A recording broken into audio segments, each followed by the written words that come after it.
At my daughter's wedding, standing at the podium, my son-in-law raised his glass toward me and said, "Someone get the truck driver a coffee," then had me seated at the last table out of sight. So I wouldn't ruin the atmosphere. He kept talking. The guests kept laughing. I didn't respond. I simply sent one message from my phone. 5 minutes later, every powerful person in that room, including him, received the same notification. Then the venue speakers came alive. "This wedding will be canceled in 15 minutes. And the entire room went still. Welcome. Before we begin, drop a comment and tell me where you're watching from today. One quick note, certain details in this story have been shaped for narrative depth and reflection. Names, places, and events are fictional. Any resemblance to real situations is coincidental, but the lesson at the heart of it, that part belongs to all of us.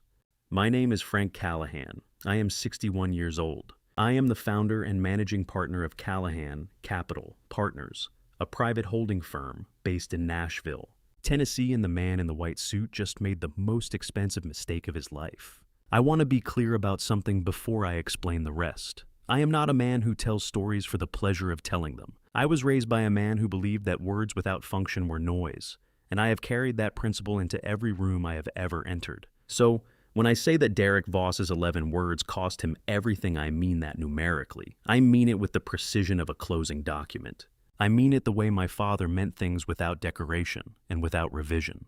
Callahan Capital Partners manages a current portfolio valued at approximately $1.2 billion across 14 operating companies. In March of this year, I finalized a syndicated capital commitment, the largest single transaction of my career, totaling $3.8 billion. I am the sole authorized signatory on that commitment. No capital moves without my signature. No partner enters without my approval. I built that structure over 30 years, and I built it the way my father taught me to build anything from the ground up, with the understanding that what you build has to carry more weight than you planned for, because something always arrives that you did not expect. $300. That is what my father earned in a week at Consolidated Fabrication for the last 11 years of his working life. I built Callahan Capital from a $40,000 inheritance and 30 years of not forgetting where that number came from. I have never forgotten it. I keep the pay stub, the last one he ever received, in a frame above my desk in the Nashville office. It is not there as a reminder of how far I have come. It is there as a reminder of the only standard that has ever mattered to me, that a man's word and a man's work should be the same thing. Indistinguishable. Non-negotiable. Derek Voss understood money. I will give him that. He understood how to move in rooms that contained it, how to dress for it, how to speak the language of people who had built it. What he did not understand, what I have found that a certain category of person consistently fails to understand, is the difference between proximity to capital and ownership of it. Derek had spent 6 years cultivating proximity. He had never once built anything. Let me be precise about what 11 words cost him, not metaphorically, numerically. Before that afternoon ended, Derek Voss had lost his freedom, his financial future, and the woman he had spent 6 months treating as a transaction. The 11 words he spoke into a lapel microphone, which had been live since 6:30 that morning, were recorded, cataloged, and delivered to 12 people who had already seen documentation that made those words not a surprise, but a confirmation. A confirmation is a different kind of evidence than a revelation. A revelation can be contested. A confirmation simply closes a file. I want to tell you something about what it is to sit in a room where you already know the outcome. There is a specific kind of stillness that comes with it. Not peace, I would not call it peace, because the situation did not warrant peace, but a kind of operational calm. Walter believed that the most useful thing a prepared man can do while a situation unfolds is nothing. He said it about machinery. He said if you have serviced the engine correctly, your job during the run is to observe and not interfere.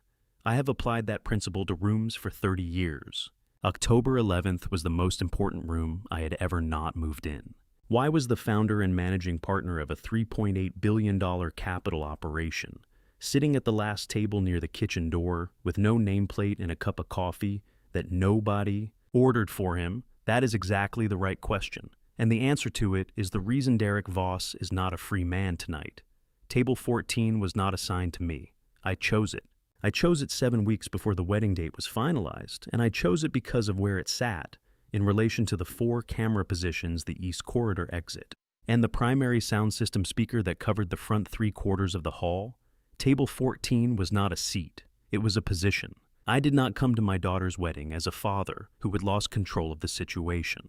I came as a man who had spent 6 months ensuring that control was the one thing nobody else in that room possessed. Harwick Industrial Holdings had been on our radar for approximately 8 months. But this was not a boardroom. This was my daughter's wedding. And Derek Voss had been on my radar for exactly 6 months, beginning 3 weeks after the largest deal of my career was announced in the financial press. To understand why that timeline matters, you need to understand how I got into that room in the first place, and why table 14 was the only seat in that room that mattered. I left Nashville at 6:15 in the morning. Route 96 was quiet at that hour. No traffic, no weather, just 40 miles of Tennessee road, running west through country I have driven enough times that it no longer asks for my attention. I kept the window cracked 1 inch against the cold, and I did not turn on the radio. I want to tell you something about how I was driving that morning. Not the route, not the speed, the attention. My hands were at the lower arc of the wheel, relaxed present the grip my father used, which I have apparently inherited without ever deciding to. I noticed it somewhere around mile 20, and I left it exactly where it was. Some things you inherit, and then you simply use them the way you use a tool, without remembering when you first picked it up. I arrived at Grandview Manor at 6:47. The gates had been open since 6, and the venue crew was still arranging chairs in the main hall when I walked through the entrance. The woman at the door checked her list when I told her my name and my role, father of the bride. She paused for exactly half a second before she said, "Of course, right this way, sir." The half second told me everything I needed to know about how my name appeared on the guest list, or did not appear as the case turned out to be. Grandview Manor was built to perform permanence. Antebellum stone magnolia arrangements, windows tall enough to make an afternoon feel like an occasion. The ceiling in the main hall was original plasterwork from 1927, and the chandeliers cast light at the angle that makes everything beneath it look like it was meant to be remembered. None of it had been designed with the Callahan side in mind. The no nameplate table near the kitchen service door confirmed that. Derek's coordinator had arranged every surface in that room, the flowers, the seating chart, the lighting rigs. The stage configuration and not one item on the list had been requested from or received by me. I had been written out of the room's acknowledged narrative so completely that when I set my coffee cup down at table 14 and looked at the blank space where a name should have been, I almost admired the thoroughness of it. Almost. I ordered coffee from the service station near the kitchen door and sat down. 4 camera operators in black polo shirts were positioning broadcast equipment across the hall. 2 above the stage on ceiling mounts, 1 on a rail along the east wall, 1 at the rear, covering the full-length shot. I watched the east wall operator thread cable through the ceiling bracket, checking his sightline to the podium twice before locking the arm. A venue coordinator in a gray blazer moved through the hall with a tablet speaking quietly to the crew. She stopped near the sound station at the front left corner, checked the board, and confirmed the level on the lapel microphone that had been clipped to the podium since 6:15 that morning, left running after the sound level test. The indicator light steady red in the half-light.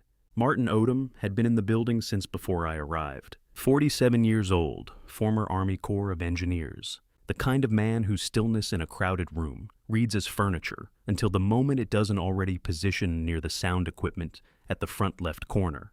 A coffee in his hand, watching the cable crew work. We did not speak. I looked at him once. He looked at me once. That was the entirety of what needed to be said. I thought about my father, not his words. Walter Callahan was not a man who led with words. He was a machinist at Consolidated Fabrication in Clarksville for 35 years, the same plant, the same floor, the same press line for most of it. And what I remember most clearly about him is not anything he said, but the way he moved through a space he knew well, unhurried, accountable to every person in it. He died in October 2013, 12 years ago, and I had been thinking about him with increasing frequency as October arrived this year. I had not yet understood why. I would understand it by the end of this day. I settled in at table 14, both hands around my coffee cup, and waited. The question was never whether I would act. It was whether Derek would give me the right moment. I had been watching him long enough to know that men like Derek cannot help but create the right moment, the way a machine running past its tolerance eventually announces the fault all on its own. 6 months ago, I found out exactly why I had been right. And it started with a phone call I was not expecting from an investigator I had hired 3 weeks earlier, with a number that changed the shape of everything I thought I understood about my daughter's engagement. The pattern goes back at least 4 years, Mr. Callahan. 3 engagements. None of the families recovered the capital. I had been sitting at my desk for 17 minutes when those words arrived. The office was quiet. Nashville in April has an early morning stillness light through glass. The street below, not yet fully awake, and I had been holding the phone without speaking for long enough that the investigator had simply continued. The way professionals do when they understand that silence from the other end means keep going, not stop. I want to be accurate about something. I had suspected Derek Voss for 3 weeks before I commissioned the investigation. Not suspected in the way a man suspects whether loosely without evidence. Suspected in the specific documented way that a 30-year career in capital management trains you to suspect a pattern of timing, a sequence of proximity, a set of questions that arrived in the wrong order and from a direction that did not add up. The phone call did not create the problem. It confirmed it. That is a meaningful distinction, and I want you to hold it, because it changes what everything that follows actually was. What I was doing in that room on October 11th was not revenge. It was completion. Have you ever received a phone call that answered a question you had been afraid to ask? I do not mean a question you were curious about. I mean a question whose answer either way was going to cost you something, and you had been circling it for weeks, because asking it out loud made it real in a way that waiting did not. That is the specific texture of 9/17 on the morning of April 14th. I asked him how certain he was. He said certain enough that I recorded everything before I called you.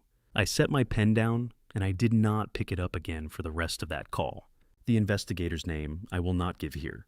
What I will tell you is that he had been recommended to me by a former federal prosecutor who owed me a professional courtesy, and that in 14 years of practice he had worked 41 similar cases. He used the phrase predatory positioning. He meant a deliberate strategy of identifying families with significant near-term liquidity events, inheritance transfers, deal closings, IPO lockup expirations, and inserting a relationship into the window between announcement and distribution. Derek had done this 3 times before Natalie. Each time the engagement had lasted long enough to secure a verbal capital commitment. Each time a clause in the relationship's financial structure had made recovery functionally impossible. I wrote one word on the folder, Voss, no date, no subtitle. My father labeled things that way. One word at the machine shop, motor-bearing shaft, nothing more than the thing required. He used to say that extra words on a label were a sign that the man who wrote them was not sure what was in the box. I was sure. I had been sure for 3 weeks, and now I had documentation. Below my window, a delivery driver was unloading boxes from the rear of a white panel truck. Unhurried, methodical. Each box lifted with the particular economy of a man who has done the same motion enough times that it no longer requires his full attention.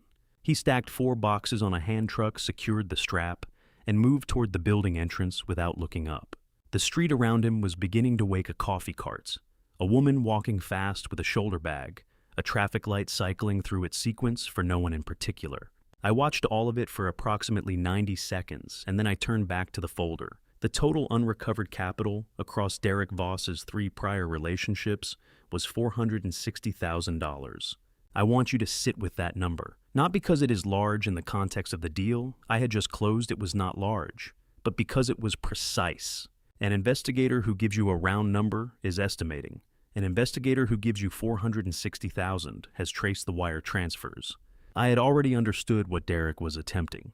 That number told me he had already attempted it successfully multiple times against families who did not see it coming until it was too late to act. Natalie's name had not appeared in any of those 3 prior cases. I had not yet determined what she knew, or whether she knew anything at all. That uncertainty cost me more than the $460,000 ever could. I held the phone face down on the desk and looked at the framed photograph of her on the corner shelf, taken at the opening of her architecture firm's first independent project 3 years ago, laughing, holding a rolled blueprint with both hands. The photograph was there because she had given it to me herself, with a note on the back that said, "In case you forget what good work looks like." I had not forgotten. I counted 90 seconds. It is a habit from my father, from the factory floor, from the days when a machine broke mid-run, and a foreman had to decide in silence whether to shut the line or keep it moving. 90 seconds of no talking, no moving, only looking at what was actually in front of you. He said most men made their worst decisions in the first 30 seconds of a problem, because they were still responding to the noise of it rather than the fact of it. At 90 seconds, I opened the left drawer and picked up the second phone, the one I kept there, the one I had not used in 6 months. The one that had only one number saved in it. I dialed. It rang 4 times. No answer. I put it back in the drawer and locked it, and I told myself that no answer was also information. I told the investigator to keep watching, not because I doubted what I already had, but because a man like Derek Voss deserved to be caught with something he could not explain away. The drawer stayed locked. The second phone stayed in it. I had made the call, received the silence, and filed it the same way I filed everything else in those months, as a fact without a conclusion attached. Something to return to when the surrounding facts were dense enough to give it context. I was not ready to give it context yet. I had work to do first. The work took 3 months. I want to be precise about what that means, because 3 months of deliberate preparation does not look like 3 months of urgency.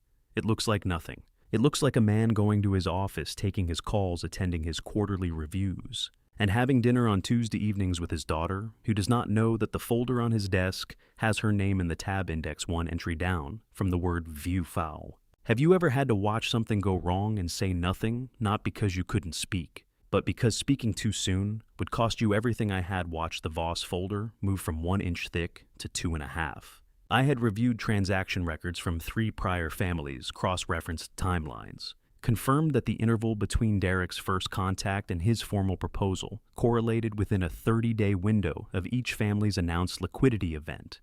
This was not coincidence. Coincidence does not repeat with that precision across 4 separate cases. What I was looking at was method. Patience is not the same as inaction. He built engines for 30 years. He never tightened a final bolt until every other bolt in the assembly was seated, torqued, and checked twice. The man who hurried the last bolt because he was tired of waiting was the man who pulled over on the side of the road 6 miles later and stood there in the rain wondering what went wrong. I did not intend to stand in the rain. By late June, I had everything I needed to move to the next stage. I called Victor Langley. Victor Langley, 58 years old, senior partner at Langley and Frost LLP. The kind of attorney who reads every paragraph aloud in a room because he has learned over 3 decades exactly which paragraphs his clients will skip, had worked with Callahan Capital for 11 years. I told him what I had.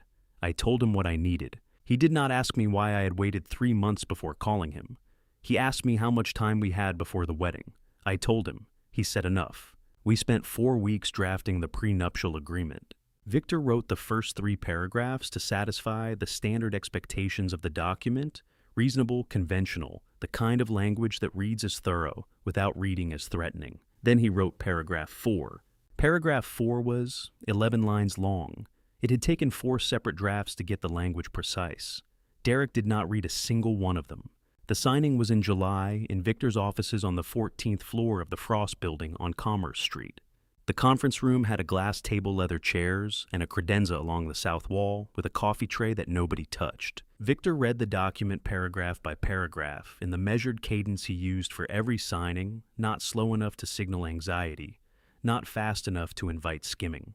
Derek sat across the table with one ankle crossed over his knee, nodding at intervals, with the practiced ease of a man performing due diligence without actually conducting it.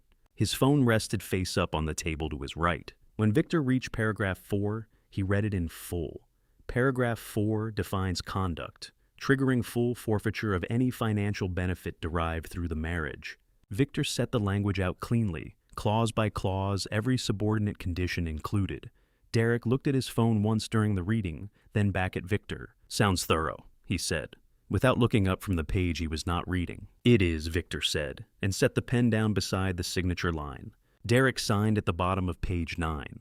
He did not turn back to page 4. He capped the pen, set it on the table, and extended his hand to Victor with the unhurried confidence of a man who has just completed a formality. Victor shook it.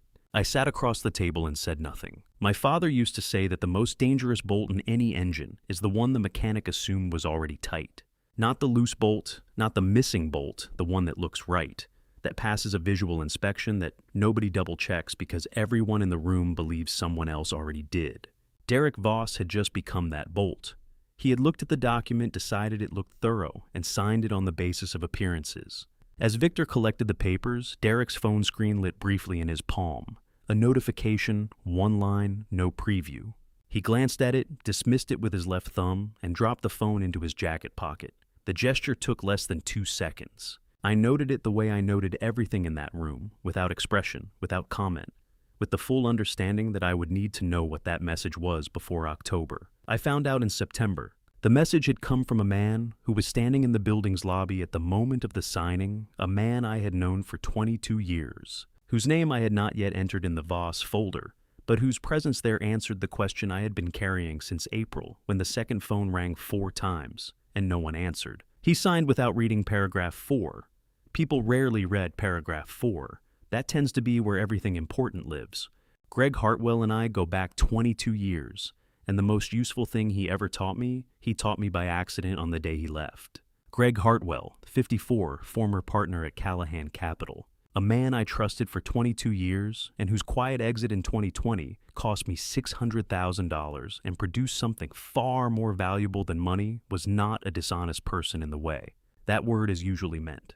He did not lie to me directly. He did not forge a document or move money without authorization. What he did was more precise than that. He read the partnership agreement carefully enough to identify the one clause that would allow him to exit without triggering the buyout provision. And he structured his departure around it, quietly, methodically, in a way that left me absorbing a shortfall that no contract language had anticipated, because I had written the contract assuming the partnership would end by conversation, not calculation.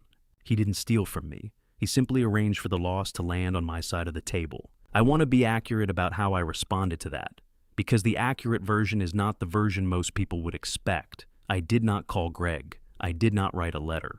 I did not consult an attorney about remedies or send a message through a mutual contact suggesting I was considering action. I absorbed the $600,000, updated the Voss folder's predecessor, a file I labeled simply with Greg's initials G.H., in the same way my father labeled parts that needed attention, and I began rewriting every partnership and capital agreement in my portfolio from first principles. How do you prepare for a betrayal from someone who has never given you a reason to prepare? You do not prepare for it specifically. You prepare for the category. My father built engines. He did not design a bracket to compensate for one specific bolt that had worked loose once. He redesigned the bracket to hold under any load from any direction with or without the bolt. That is the only kind of preparation that functions across conditions you cannot predict. After Greg, I spent 8 months making my legal infrastructure the kind of bracket that holds regardless of who sits across the table. $600,000 is a significant tuition. I paid it without a word and filed the lesson where I keep the things I intend to use. By 2021, the rewritten agreements were in place. By 2022, they had been tested twice in smaller disputes and had held both times. By 2023, they had become standard practice for every new engagement at Callahan Capital, reviewed annually by Victor Langley, updated when the regulatory environment required it. I did not think about Greg Hartwell for 2 years. I thought about the system he had inadvertently helped me build. The investigator said Greg's name on a Tuesday morning in July. I had not heard it in 2 years. It arrived like a bill I had already paid arriving again from a different address. The investigator had found Greg's number in Derek's outgoing call log 4 times across a 6-week window. Not in Derek's contact list under his name, under a single initial 1 letter, filed the way a man files something he wants to be able to deny knowing. I sat with that information for the length of my morning coffee, and then I pulled the GH folder from the cabinet in the credenza behind my desk. It had not been opened since 2021. The paper inside was the off-white of documents left undisturbed long enough to acquire the smell of a decision someone hoped would not need revisiting. I set it on the desk beside the Voss folder and looked at both of them for a moment. There is a thing that happens when a pattern completes itself. Not a feeling exactly more of a structural recognition, the way an engineer looks at a load diagram and understands without calculating that the bridge will hold. What Greg had done in 2020 was teach me at $600,000 worth of instruction, that the only counter to a document used as a weapon is a document filed, first file correctly. and filed before the other party understands that filing has begun. I had learned that lesson. I had applied it in July when Victor and I wrote paragraph 4. When Greg's name appeared in Derek's call log, I did not contact Greg. I did not alter the plan. I did not add a layer or remove one. I activated the same legal protocol the GH exit had produced already. Written, already filed, already positioned, and I noted in the margin of the investigator's report. In the same single-word style my father used at the machine shop, one word handled. Greg Hartwell had handed me the exact tool needed to contain his own return. He had done it 5 years earlier, without knowing he was doing it on the day he arranged for the loss to land on my side of the table. A sealed exit is not a trap. It is a courtesy for people who would rather not see where the door was until it is too late to use it. I have never set a trap in my professional life. I have built frameworks and waited for people to locate the edges of them on their own schedule. The frameworks do not require me to be present at the moment of contact. They only require that I built them correctly. I gave nothing away, and I drove to Grandview Manor on a Saturday morning in October with every exit already sealed. Task 3.1. The night before the wedding, my phone rang at 10:47, and the investigator did not say hello before he said her name. I had been sitting in the study with the overhead light off the window, cracked an inch against the October air. The city's ambient glow coming through the glass in the way it does in Sylvan Park when the street has gone quiet. I was not waiting for the call. I was not expecting it. The investigation had produced its last scheduled report 3 weeks prior, and I had considered the file closed enough to move. I answered on the second ring. Rachel Dunn, 29 years old, a name I was hearing for the first time at 10:47, on the night before my daughter's wedding. Delivered in the flat voice of an investigator reading from a verified report, was 3 months pregnant. The child was Derek's. I did not respond immediately. I held the phone against my ear, and I listened to the investigator explain the timeline, a relationship that had overlapped with Derek's engagement to Natalie by at least 5 months, documented by hospital registration records and a lease co-signed in August. The investigator read these facts the way professionals read facts they wish they did not have, without inflection, without pause, moving through each item at the pace of a man who understands that speed is a form of mercy. I have received difficult news before. I have absorbed losses that would have ended other firms made decisions at 2 a.m. that could not be undone by morning. But the investigator's voice that night had a specific quality, the flat professional tone of a man delivering facts he wishes were not facts. And I recognized it because I have used that same voice myself in rooms where I was the one with the report and someone else was the one holding the phone. When the first item was finished, I asked about Greg. 4 months of contact, he said. Consistent, coordinated. I asked him to confirm the overlap with Derek's engagement timeline. He did. I asked him if the communication pattern suggested awareness of the wedding date. He said yes. I told him thank you. I ended the call. The phone screen held its light for a moment after I set it face up on the desk, then dimmed to black.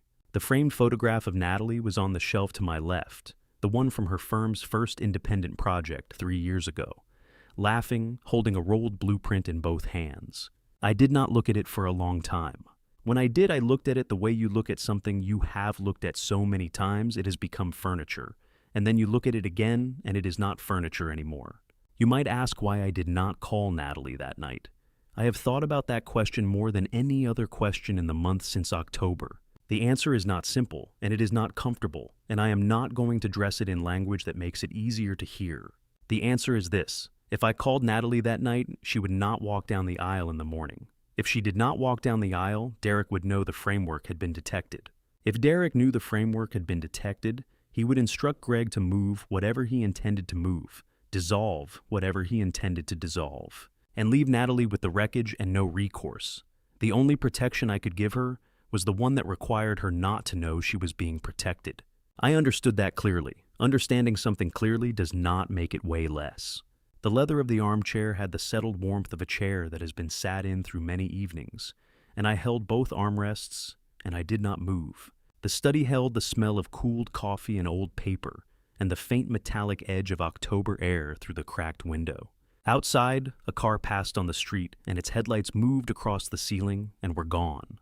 A neighbor's dog made one sound and went quiet. I sat in that chair for 40 minutes. The house did not make a sound, neither did I. At some point, the decision stopped being something I was making and became something I had already made. I have noticed that about decisions of a certain weight, the moment you recognize them is usually not the moment they occur. They occur somewhere in the silence, and you arrive at the recognition afterward, and the recognition feels like understanding something that has already been true for a while. The wedding would proceed exactly as planned. Every camera in position, every document filed, every exit sealed in the specific and architectural sense that I had spent 6 months constructing. Derek would walk into Grandview Manor tomorrow with everything he believed he had arranged, and he would walk out of it with none of it. That was not cruelty. That was the only shape the protection could take. I picked up the phone and dialed Martin's number. It rang twice. "Tomorrow," I said. "Stay close." He said he understood. I believed him. I always have. I didn't sleep that night, not because I was afraid of what was coming, but because I already knew exactly what it was. After the call to Martin, I sat at the kitchen table. Not at my desk, not in the study. The kitchen table, the one my father had eaten breakfast at on the mornings he visited.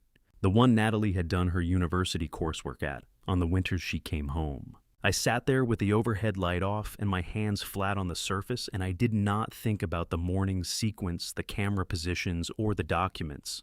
All of that was done. Every piece of it had been done for weeks. There was nothing left to review. What I thought about was Natalie. I want to be clear about something. I was not afraid that night. I want you to understand the difference between a man who cannot sleep because he is uncertain and a man who cannot sleep because he is not. Uncertainty has a particular texture. It moves, it circles it, generates questions that manufacture other questions. What I was carrying that night had no movement in it at all. It was entirely still. The stillness of a thing already decided, already irreversible, already aimed at the morning with the particular momentum of 6 months of work pointed in a single direction. I was not afraid. I was sitting with the cost. There is a version of the story where Natalie comes home in June, and her father sits her down at this same table and tells her what he knows. I looked for that version for a long time that night. I looked for it with the specific attention I give to problems I want to solve, running the sequence forward from the conversation and checking its outcomes against the facts. If I told her in June, she would have needed time. Time creates the possibility of visible change. Visible change alerts a man like Derek to the presence of a plan. An alerted Derek calls Greg. Greg moves. Whatever was intended to be moved gets moved. And what my daughter is left with afterward is the knowledge of the betrayal and none of the structural protection against its consequences. I had looked for a version where she knew. It does not exist. The kitchen held the smell of the evening residual coffee, the dry wood warmth of a house that has been heated through many winters, the faint cold beginning to come in at the edges where the window frames had started to settle with age. I sat there until approximately 3 in the morning, and then I moved to the back porch. My father worked a machine that ran hot all winter, a press line that required monitoring by proximity rather than instrument. You held your hand near the housing to feel whether the temperature was within range close enough to register the heat, not close enough to burn. He said that was the only reading that mattered, not the gauge, not the manual specification, but the sustained knowledge of what right felt like from the inside of the process. I had been holding my hand near this for 6 months. I knew the temperature of every component. I knew what the morning was going to feel like before it arrived. The back porch in October at 3 in the morning has the specific quiet of a world not yet committed to the day. The Nashville horizon held its ambient glow, but the sky above the yard was still fully dark. No suggestion of what comes before dawn. No transitional light. I sat in the porch chair with my hands in my lap, and I listened to the silence of a street that had finished its night and had not yet begun its morning. A car passed somewhere 2 blocks over. A bird made one sound early, confused by something, and went quiet. She called me Dad in the announcement. Not father, not Frank, Dad. She was 29 years old, and she still called me Dad, the same word she had used at 5, at 12. At 22, when she graduated and found me in the audience and said it across the distance the way people say words they know will carry. I had been the person that word was addressed to for 29 years. That night, I was also the person who had decided what she would not know until it was too late to prevent any of it. The hardest thing a man can do is nothing and mean it. Walter said that once and never needed to say it again. Not nothing as avoidance, nothing as discipline, nothing as the conscious sustained decision to hold your position when every instinct tells you to move because you know that moving will cost more than staying still. I had been doing nothing for 6 months in that specific sense. I had been doing nothing every time she called. Every dinner, every Sunday, every time she told me something about the wedding arrangements with the particular voice people use when they are certain they are building something real. I stayed on the porch until the sky began to change at the far edge, the first gray suggestion of a morning that was going to arrive, whether I was ready for it or not. Then I went inside, put on the coffee, and stood at the kitchen window and watched the light come. I didn't sleep because I had been certain for months. I didn't sleep because I knew exactly what the morning was going to cost my daughter, and there was no version of this where that part didn't hurt. What task 4.1? Let's do. I drove to Grandview Manor alone the next morning, 40 miles of Tennessee hills, going gold in the October light, and I did not turn on the radio. Route 96 at that hour asks nothing of the driver. The road simply runs, and I let it. I kept the window cracked against the cold, and I did not think about the night before, not because I had resolved it, but because I had already decided what the morning required. And the morning was what I was driving toward. I had made a decision at the end of the driveway. Not a spoken decision. I did not pull over and tell myself anything. It was the kind of decision that happens in the body before the mind registers it the moment I turned onto Route 96. Everything from the previous night went into the same drawer where I keep the things I have already processed and will not revisit until the situation calls for it. The grief was real. It was going into the drawer. The morning required something else. A lesson from the factory floor. The last thing you do before you strike a bolt is stop moving, stop adjusting, stop measuring, stop second-guessing, and just hold the position. He said it about machinery, but he meant it about everything. I had been adjusting and measuring for 6 months. The bolt was ready. I held the position for 40 miles. I did not think about the documents on the drive. I did not run the sequence or check the positions. All of that was done. What I thought about instead was the work itself, not its components, but its nature. 30 years of building things that hold. 30 years of not confusing proximity to a standard with the standard itself. That was the only inventory I needed to arrive with. Let me tell you what a venue looks like at 6:45 in the morning, 2 hours before a wedding, when you are the only non-operational person who knows exactly what is going to happen inside it. It looks completely prepared and entirely unaware. The flowers are in position, the chairs are dressed. The lighting has been set at a level calculated to make 700 people feel like they are inside something significant. Every surface that can be polished has been polished. The room is built for an event it does not know has already been decided.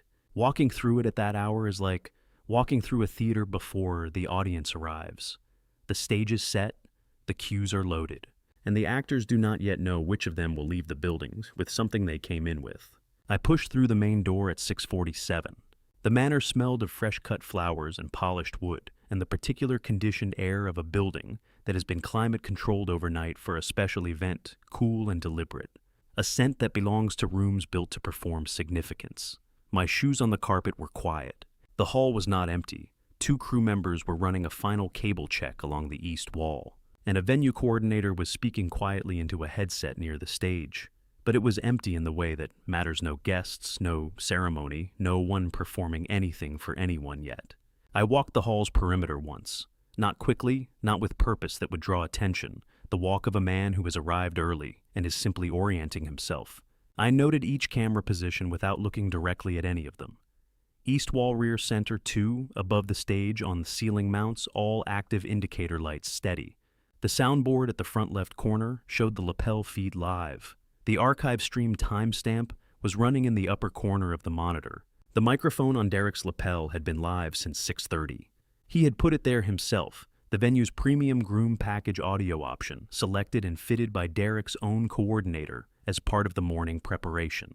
That is not irony. That is a man building his own record without knowing the record has an audience. I completed the perimeter and came to a stop at table 14. I did not sit. I stood at the table's edge and looked across the length of the hall to where Martin Odom was positioned near the sound equipment, coffee in hand, watching the cable crew finish their work. He was standing the way he always stood, in operational spaces, weight slightly back, completely still. The posture of a man who has already identified every exit and has no reason to move until he does. He looked up at the same moment I looked at him, 40 feet of empty hall between us. Martin Odom gave me one nod from across the hall, the kind of nod that means everything is running, everything is ready, and there is nothing left to do but wait for the room to fill. The first car turned into the lot at 7:14. It was Greg Hartwell's. By 7:45, the hall was taking its shape, the full chair rows, facing a stage that Derek's coordinator had designed entirely without a single conversation with the Callahan side. I had been at table 14 for approximately 40 minutes by then. I had ordered coffee from the service station near the kitchen door, and I had not moved from my seat. I did not need to move. I had walked the perimeter at 6:47, and I had seen everything I needed to see. What I was doing now was something different, not surveying, not checking. Watching the room assemble itself around the architecture I had built inside it, and noting the specific irony of each new arrival who walked through the door without knowing they were stepping into a mechanism rather than a celebration. Greg Hartwell had come through that door at 7:14. I knew he was somewhere on the property. I did not look for him. A watched man adjusts his behavior to the attention. An unobserved man follows his plan. I had my own plan to follow, and it required exactly the posture I was already in, seated still, unremarkable. The father of the bride at the last table near the kitchen door, with a cup of coffee and no nameplate. Look at the room for a moment. Really look at it. 700 chairs filling with people who had received a wedding invitation and arrived expecting to witness a marriage. Not one of them, with 12 exceptions in the front 2 rows, had any understanding of what the room was actually configured to do. The floral arrangements were real. The chandeliers were real. The occasion being performed for the cameras was not the occasion the cameras were recording. I watched the chair rows fill with the specific patience of a man who has nothing left to arrange. The hall's ambient noise was building in the way large rooms build individual conversations, accumulating into a general hum, the frequency rising slowly as capacity approached, the sound of a full room becoming something larger than the sum of its parts. I noted the 4 camera positions without directing my gaze at any of them. I noted the VIP section taking shape in the front 2 rows, the seats Derek's coordinator had assigned, with the apparent belief that proximity to the stage communicated importance.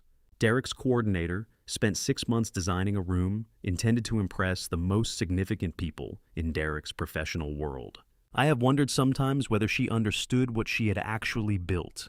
The front 2 rows held names I recognized from every capital table I had sat at in the past decade: institutional investors, board members, managing partners from 3 firms whose capital I had worked alongside for years. Each of them had received a personal invitation from Derek's team, a gesture I understood now that was meant to signal legitimacy. Look at who has come to celebrate with us. Look at the room I can fill. It was a performance of credibility assembled from people whose actual understanding of Derek Voss extended no further than his name on the invitation. The obscured corner table back left, partially hidden by a column, the venue coordinator had apparently not considered when assigning seating had a clear line of sight to the front row aisle seat on the left side. That was the seat I was interested in. Owen Pressfield, 56 Silent Capital partner, the kind of institutional presence who says nothing in a room and is heard by everyone in it, was already in it. He had arrived at 7:38, taken his seat without looking for me, and opened the program that had been placed on each chair by the venue staff. He read it with the unhurried attention of a man with no urgency, which is the specific performance of a man who has been prepared and is waiting for the sequence to begin. Owen Pressfield had been in the front row of this plan since May. Not since the prenuptial signing, not since the final investigator report. Since May, 2 months into the investigation, when I had enough documentation to understand what I was looking at, and enough trust in Owen's judgment to brief him before I had briefed anyone else. He had asked 2 questions. He had needed no instructions beyond that. He needed only a seat, and Derek's coordinator had given him the best one in the house. I set my coffee down and looked at the room as it completed itself. 700 chairs occupied, or nearly so. 4 cameras running, 1 archive stream active. 12 capital partners and board members in the front 2 rows, every one of them present by Derek's own invitation, assembled by Derek's own coordinator, seated in positions Derek's team had assigned. I thought about what my father said about the most dangerous assumption a man can make, that the room he has arranged is the room everyone else is experiencing. Derek had arranged a room for a performance of success. He had not considered the possibility that the room had already been arranged for something else entirely, and that the people he had invited to witness his success were seated precisely where they needed to be to witness what was actually coming. 12 of my own capital partners and board members seated in the front 2 rows, invited by the man who was about to make the worst decision of his professional life in front of all of them. Transparency, I thought. It is a remarkable thing. Then Derek walked in, and the first person he looked for was not Natalie. By 1 in the afternoon, the guests had started arriving, and Derek Voss walked into Grandview Manor wearing a white suit that cost more than most men earn in a month, and carrying the specific confidence of a man who has never been caught. I watched him from table 14. The hall had been filling for the better part of an hour by then, chair rows filling front to back. The way rooms like this always fill the people most invested in being seen arriving early, taking the front positions, settling in with the deliberate ease of individuals who have decided their presence constitutes a contribution. Derek entered from the west corridor at approximately 1:12 and paused at the threshold for a moment, not long, but long enough to be the pause of a man who has practiced it. He surveyed the room. Then he moved. What I watched over the next 8 minutes was not a man greeting guests at his wedding. It was a man conducting a room audit. Derek moved through the hall in a sequence that had nothing to do with proximity or social warmth, and everything to do with financial hierarchy. The VIP section, first the front 2 rows, the 12 capital partners, the institutional names. He reached Owen Pressfield within 90 seconds of entering and shook his hand for 11 seconds. I counted. He moved through the remaining front row partners at approximately the same rate sustained eye contact, both hands on the handshake. The deliberate performance of a man communicating, "I know who you are, and I intend for you to remember me." He did not look at me once, not when he entered, not when he passed within 12 feet of my designated corner on his way to the VIP section. Not once. I had signed the commitment that represented 38% of his entire financial future. And I was furniture. That is not a complaint. That is a data point. A man who does not register the most consequential person in his vicinity is a man operating on an incomplete map of the territory. The white suit moved through the room with the ease of something that had been designed to be noticed. I will say this for Derek, he understood the performance of arrival. He shook hands the way men shake hands when they want the handshake to be remembered. Weight in it, duration. The specific pressure of someone communicating, "I am a serious person, and you are fortunate to have my attention." He laughed twice at things people said to him. The laughs were timed correctly. His voice carried to the rows behind the VIP section, without effort, which is a skill. And he knew it was a skill, which is a different thing from having it. You want to know what a man reveals when he thinks no one important is watching. Watch how he moves through a room when he believes the most powerful person in it is seated behind a column at the back. Watch the sequence of his attention, who gets the extended handshake, who gets the brief nod, and who gets nothing at all. The sequence tells you the map inside his head. Derek's map had the capital partners at the top, Natalie's family in the middle, and my corner of the room nowhere on it. The floral arrangements intensified as the hall warmed with bodies. Cut flowers in a heated room produce a sweetness that moves with the air current, and I could track Derek's cologne moving through the crowd on top of it, expensive projected. The specific scent of a man who decided that morning how he intended to be perceived. The audio hum of the hall had climbed to a register, just below conversation level, the sound of the crowd becoming one collective ambient note. I had been at table 14 for over 5 hours. I had not fidgeted. I had not adjusted my position. I had set my coffee cup down, at the same angle it had been in since 7:15, and I had not moved it. Walter had a saying about bolts: the most dangerous one in any assembly is the one that looks perfectly fine. I was watching 2 bolts in that room, and both of them looked perfectly fine. Owen Pressfield looked across the hall at me at 1:19. 2 seconds, not a glance, not a survey. A deliberate, directed look held for exactly the duration of a man confirming a fact he already knew. His expression did not change. He looked away. In 30 years of capital work, 2 seconds from Owen Pressfield is a full paragraph, and what it said was, "Everything is in order, and I am exactly where I am supposed to be." I completed my survey of the VIP section and shifted my attention to the room's perimeter, the east corridor entrance, the far end of the hall. The secondary exit point I had noted in the legal brief as the location most likely to be used by someone who understood the building's layout and needed a quiet way out. Greg Hartwell was standing there, 40 feet from the east corridor door, facing a floral arrangement at the hall's far wall, his back to most of the room. He had been there long enough that 2 guests had moved past him without registering his presence. He was not looking at the flowers. He was positioned. That is not the same thing as looking at flowers. And the difference between a man who is present at a location and a man who has positioned himself at a location is the difference between coincidence and choreography. He had placed himself in the one spot in the building that the secondary documentation covered. Greg Hartwell was 40 feet away studying the floral arrangement like it held answers to questions he hadn't asked yet. I noted where he was standing, and I did not move. Then Natalie came through the door, and every calculation I had made in 6 months met the one thing I had not fully prepared for. At 2:30, the venue coordinator announced the family photo session, and I walked toward it because I am the father of the bride, and that is not a position that requires an invitation. She was wearing white. She was looking at Derek. She looked the way my wife looked in 1991, and I had to stop thinking about that immediately. I took my position in the family grouping without announcing myself. Derek's coordinator appeared at my left shoulder. Within seconds, a woman in a gray blazer with a tablet and the restless energy of someone who has been told to manage variables, and she began to explain that there was a spot for me just to the left of the secondary arrangement. I did not look at her. I said, "I know where I stand." She did not repeat herself. Derek was 3 feet away during the photo session. I can tell you that his cologne was expensive, and that the white suit at close range had a visible sheen of fabric, chosen specifically to be remembered, the kind of garment selected not for comfort, but for effect, the physical equivalent of a statement made before anyone has asked a question. I can tell you that he did not look at me once during the 4 minutes we stood in the same frame for the same photographer. Not when I took my position. Not when the photographer adjusted the grouping and moved me 2 steps to his right. Not once in 4 minutes of shared space did Derek Voss register the presence of the man whose signature represented 38% of everything he had spent 6 years building toward. I noted all of this with the attention I give to any observable fact without judgment, without visible response as data added to a record that was already extensive.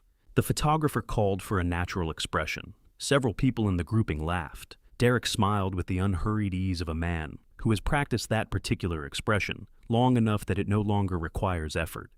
I looked at the camera.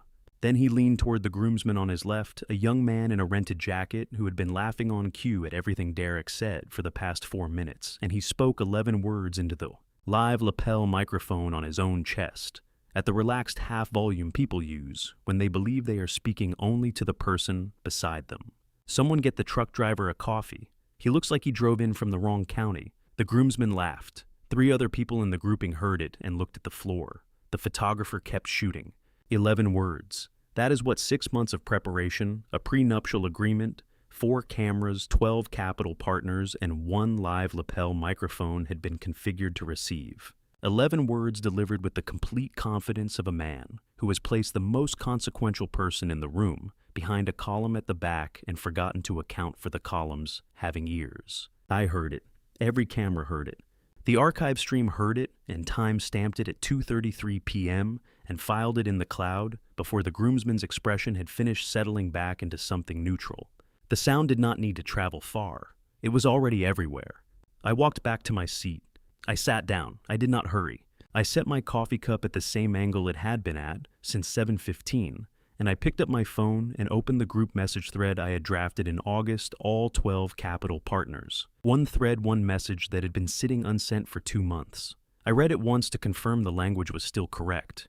It was 11 words. I have thought about that symmetry more than once since October, and I want to be honest, it was not planned. The message had been written months before, 2:33 p.m., months before Derek said anything into any microphone.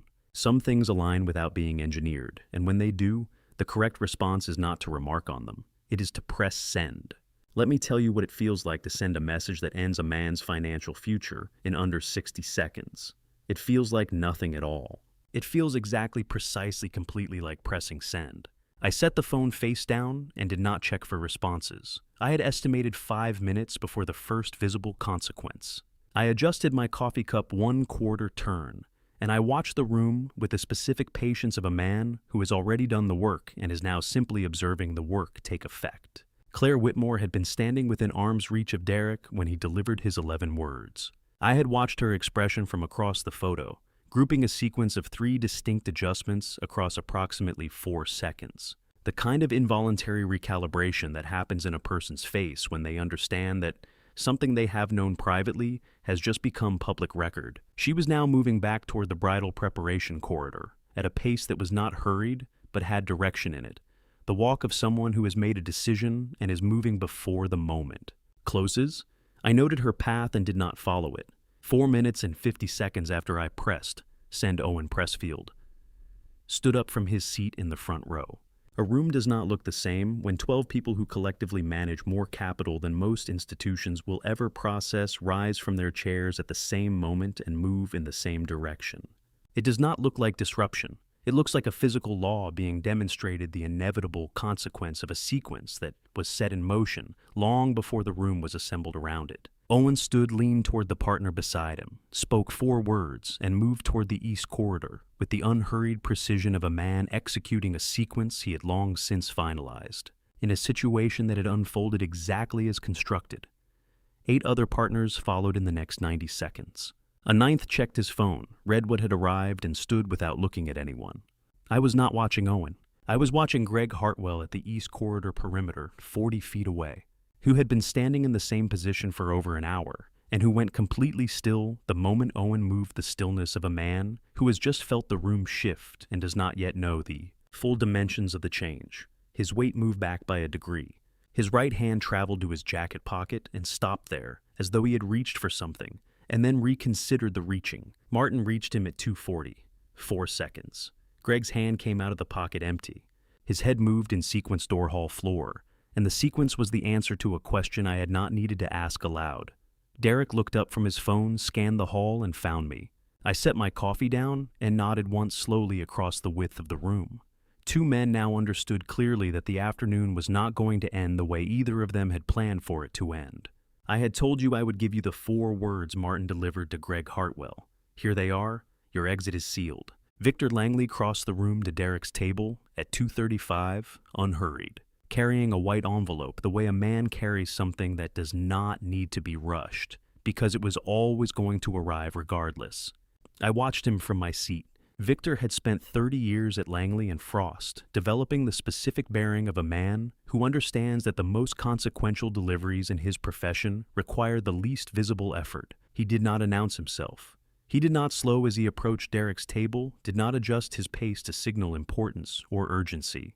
He set the envelope flat on the surface parallel to the table's edge, with the precise placement of someone whose work is already complete and is performing only the final physical step of a process that concluded months earlier. Then he turned and walked back across the floor at the same pace he had arrived without looking back. Derek opened the envelope with one hand. He read the first 4 lines of the first page, and his hand went still on the paper. Not a dramatic stillness, not the stillness of a man performing reaction, but the involuntary arrest of motion that happens when a person reads something that rearranges the architecture of what they believed was true. He did not turn to the second page for a considerable interval. The couple at the adjacent table glanced at him once and returned to their own conversation. I registered the stillness as a fact appended to a record that was already complete and required no addition from me. The room around us was still processing the radio announcement, generating the layered, unresolved noise of a large crowd that has received unexpected information and has not yet reached a collective conclusion about what to do with it. That ambient density was its own kind of cover, and the corner table near the kitchen corridor had become, in the volume of that uncertainty, its own private geography.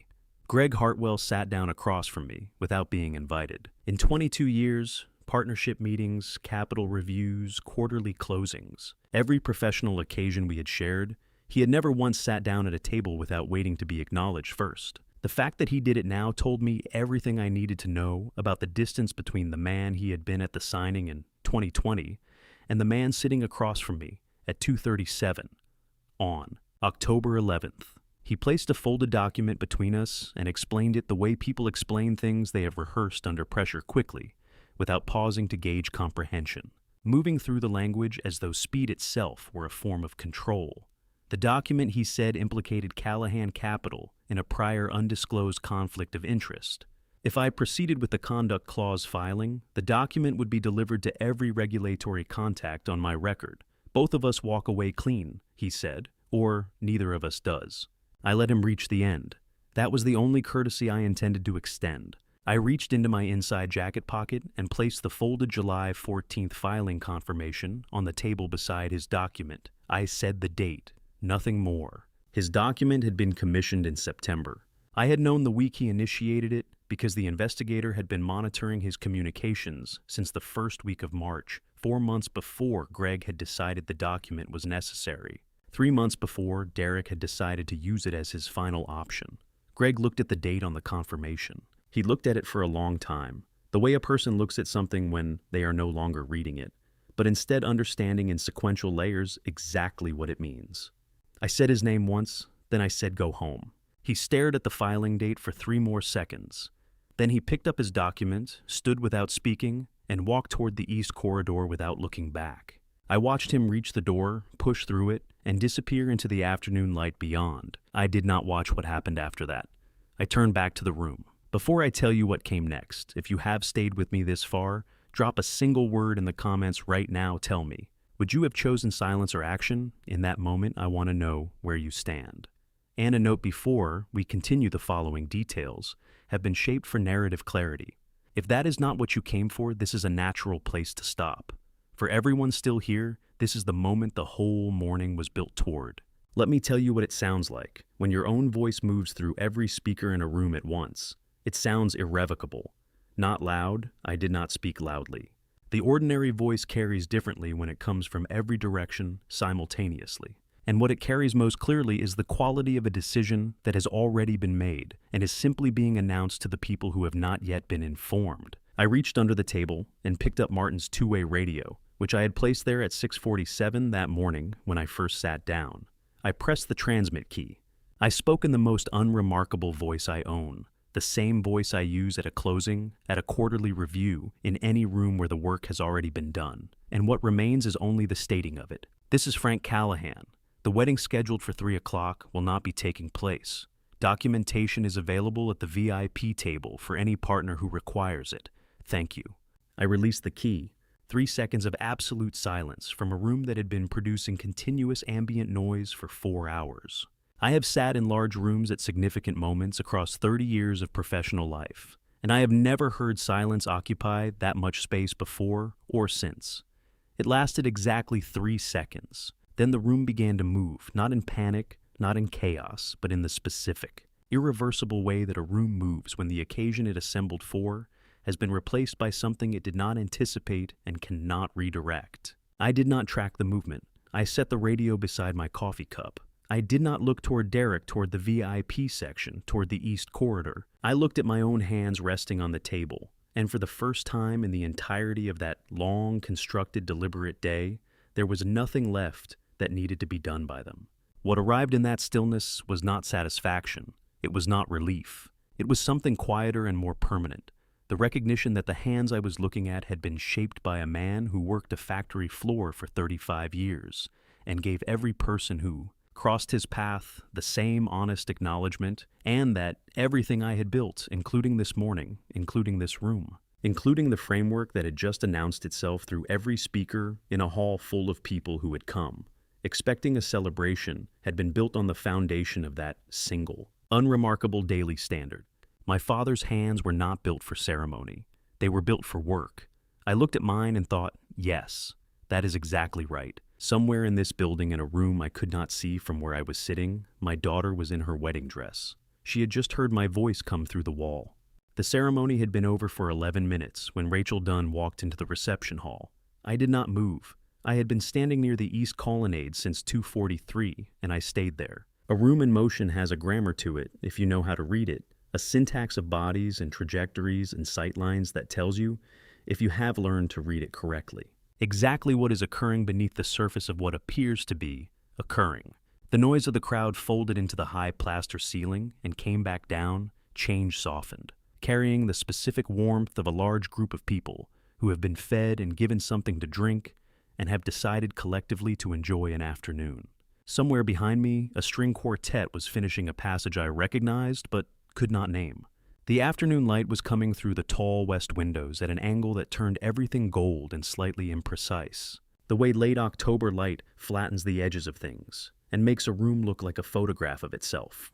I registered all of it the way I register the ambient conditions of any space I am responsible for, not with feeling, but with the continuous, low-level attention of a man who has learned that the details a room offers before anything happens are the most accurate data available. She entered through the side door nearest the catering corridor. Not the main entrance, not the staff entry. The third option, the one that does not appear on any guest map or seating chart. The one that exists for people who have decided in advance that their relationship to a space is private rather than announced. That single navigational choice told me what I needed to know before I had confirmed her face. I had studied her photograph for 11 days. I recognized her posture first, the particular set of someone moving through a room they have rehearsed in their imagination many times, and are now navigating in reality for the first time, checking the physical geography against the mental one. She wore a pale dress positioned precisely between formal and casual, a deliberate ambiguity that allowed her to read as either guest or someone adjacent to the event's inner circle, depending on who was looking. She carried a small clutch held low with both hands, the grip of someone who needs something to hold rather than something to carry. Her hair was dark and pinned loosely. She was, by my estimate, close to 30 years old. She scanned the room once efficiently without lingering, and her eyes found Derek at the far table within 4 seconds of entering. She did not smile. She moved toward him with the efficient directed purpose of someone who has made this crossing many times in her mind and is now simply executing the physical version of it. I want you to understand what I understood, standing at that colonnade at 2:47 p.m. I had known about Rachel Dunn for 11 days. The investigator's second memo had included a verified photograph, a confirmed residential address in East Nashville, and a single date 3 months prior that established the timeline with the precision of a document that has been built to hold under scrutiny. I had read the memo twice in my study with the door closed and the overhead light on at noon because some documents require full illumination regardless of the hour. What the memo could not prepare me for, what no document can prepare a person for, was the geometry of watching a name become a body crossing a room. While 30 feet away, your daughter stood at a bridal party table laughing at something a friend had said. Her shoulders relaxed, her posture carrying the uncalculated ease of a woman who does not know what is moving toward her. I tracked the distance, 60 feet, 50, 45. Derek saw her when she reached 50 feet. I want you to hold that sentence and read it with care. I did not watch Derek notice an unexpected guest and make the small internal adjustments a person makes when something arrives that they did not plan for. I watched a man see something he had arranged and receive it with no visible response, no shift in his expression, no interruption to the conversation he was conducting. He turned back to his guests without disturbing the sentence he had been in the middle of, as though Rachel Dunn's appearance at the edge of his sightline was a scheduled event that required no acknowledgement beyond the fact of its occurrence. A man who does not flinch at an arrival has not been surprised by it. I noted this without expression from my position at the colonnade as a fact that confirmed what I already understood about the shape of the afternoon. I moved 2 degrees left, enough to place a column between my sightline and Derek's peripheral range. The quartet behind me had settled into something slower and lower. The room carried the combined scent of cut white flowers and warmed appetizers, and the sweetness that accumulates around an open bar in the later part of an afternoon. A server offered me something from a tray. I shook my head without looking. The marble floor beneath my shoes held its cold, regardless of how many people stood on it, and I had been standing since 6:15 a.m., and I felt the accumulated weight of those hours in the base of my spine, and I did not move. Rachel stopped 8 feet from Derek. She did not make contact. She spoke 4 words. I was positioned at the wrong angle to reconstruct the full sentence, but 2 of the words reached me clearly enough. Enough. Derek answered in a single sentence, his body still oriented toward his guests. His head turned toward her, by only the minimum necessary degree. The body language of a man performing a brief exchange with a distant acquaintance in the middle of an unrelated conversation. One of the guests said something unrelated and laughed. Derek laughed with them. Rachel turned away. The moment closed over itself, the way a surface closes over a disturbance when the disturbance is small enough and the surrounding medium is dense enough to absorb it without leaving a visible mark. I had known the outline for 11 days. I want to be precise about the difference between knowing an outline and watching it move through a room where your daughter is standing. They are not the same experience. The outline is information. The room is your daughter's shoulders, the easy lift of them. The uncalculated happiness in the line of her back, and a woman you have known only as a name in a memo crossing toward the person your daughter is about to confront on the worst afternoon of her. Adult life, and you are 30 feet away, and the only thing between that distance and a decision to close it is 6 months of work that told you staying still was the correct response. What I felt at 2:47 was not anger. It was something older than anger, and quieter, the specific recognition of a thing you prepared for that is somehow still worse than the preparation accounted for. Claire Whitmore appeared at my left shoulder. She held a glass of water toward me without speaking. She had assessed correctly that water was what the moment called for, and had brought it without being asked, which is a form of attention that most people are incapable of extending under ordinary circumstances, let alone in the middle of circumstances like these. I took the glass. I did not look at her. Rachel had turned from Derek and was moving along the outer perimeter of the room with the slow surveying movement of someone searching for a specific face. She had not found it yet. I tracked her path against the room's sightlines, cross-referenced her trajectory against the available positions, and arrived at the same conclusion from 3 separate angles. She was looking for me, and she was going to find me in approximately 90 seconds. But the door to the bridal suite corridor opened first, and what came through it changed the order of everything. The room had not finished processing Rachel's presence when the corridor door opened, and the first person through it was not Natalie. Claire Whitmore had been standing beside me at the colonnade 30 seconds earlier. She crossed the threshold at 2:48 and walked directly to the stage microphone, not in the direction of it, not with the hesitant approach of someone building toward a decision, but directly with the straight, unhesitating line of a person who made the decision before she moved, and is now simply executing the physical distance between where she was and where the decision requires her to be. She was 34 years old. I had known her for 11 years, through 100 shared dinners, a dozen holidays. The particular texture of a friendship that has survived distance and change and the slow accumulation of a decade. I had never seen her cross a room like that. She reached the microphone and stood before it without touching it for 3 full seconds, which is a duration that means nothing in ordinary time and means everything when it occurs inside the silence of a room holding its collective breath. Then she spoke. No preamble, no address to the room, no request for attention she already had. She said she had known about Rachel Dunn for 2 months. She said she had confirmed it by her own means independently through channels she did not name. She said that after she confirmed it, she had written an anonymous message and directed it to an account she believed Natalie monitored, and she had chosen anonymity because she understood, at the moment of writing, that putting her name on the message would cost her the friendship regardless of how the information was received, and she had chosen the version of honesty that preserved the lowest possible cost. To herself, she said that is not friendship. She said, I am sorry. She did not elaborate. She did not look for Natalie's face in the corridor doorway, did not search the room for a response, did not ask anyone present to understand what she had done or extend mercy toward it.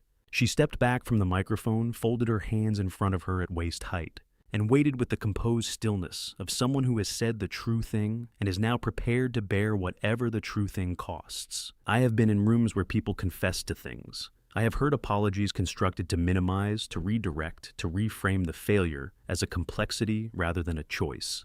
What Claire did at that microphone was none of those things. She named the specific geometry of her failure, not the general outline, not the softened version, but the precise and unambiguous shape of a choice she had made and had known was wrong at the moment she made it. She named it in front of a hall full of people who owed her nothing, asked for nothing in return, and did not say Natalie's name once in the entirety of what she said.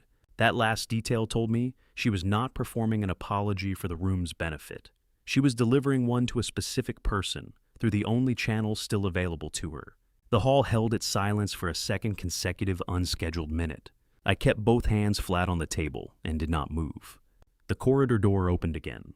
She came through it in her wedding dress, without a veil, without a bouquet, carrying only herself. And she stopped at the precise line where the stage floor met the hall floor and did not cross it. She stood at that boundary and she looked at the room.